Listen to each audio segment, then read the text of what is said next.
Welcome to my new video আমার সুপ্রিয় বন্ধুরা। তো আপনাদের আজ আমি দেখাবো কিভাবে মাইনক্রাফটে আমি একটি ভিলেজ খুঁজে পেলাম। তো প্রথমে আমি মাইনক্রাফট পৃষ্ঠা দিয়ে এদিক ওদিক নাড়াচাড়া করতে শুরু করলাম, এদিক ওদিক বউ ঘরের মতো ঘুরলাম, দেখলাম যে সামনে একটি ভিলেজ। আমি এগিয়ে যাচ্ছি ভিলেজের দিকে, জানি না ভিলেজে কীভাবে তৈরি হয়েছে, কারা তৈরি করেছে। আমি এগিয়ে যাচ্ছি, শুধুই এগিয়ে যাচ্ছি আমার ভিলেজের দিকে।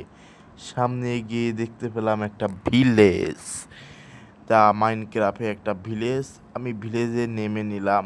প্রথমেই আমি একটা ভিউ দেওয়ার চেষ্টা করি যে ভিলেজটা কীরকম, তারপরে আপনাদেরকে নেমে দেখাবো।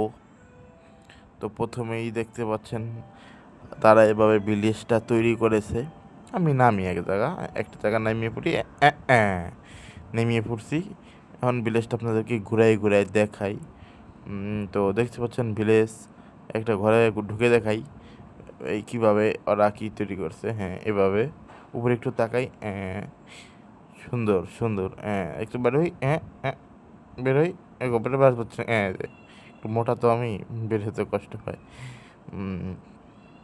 আর একটু উপরে উঠে দেখাই কীরকম আসলে ভিলেজটা। হ্যাঁ, এখানে আবার কি আলু বেগুনের চাষ করছে, যাই হোক করছে একটা আলু বেগুনের চাষ।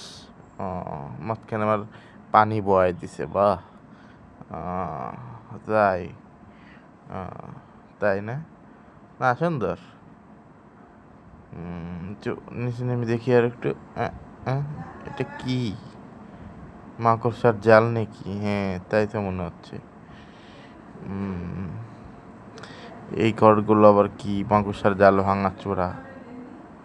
হ্যাঁ, ও, এগুলো ল্যাম্পপোস্ট। গ্রামে আবার ল্যাম্পপোস্ট আছে, ভালোই তো। ও, এগুলো আবার তো পাকা বাড়ি। ওগুলো আবার পাকা বাড়ি। এখানে আবার খেতে আছে আর কি, তাই না? ও, না, সুন্দর। না, একটু ওভারভিউ দেওয়ার চেষ্টা করি আপনাদেরকে। এই হচ্ছে তাদের শিল্পকর্ম। এখানে আবার শুয়োরের চাষ করেছে। শুয়োরগুলো দিয়ে আমাদের উপর একদম তাকায় রয়েছে, ড্যাব ড্যাব করে। হ্যাঁ, ময়দা মুখো।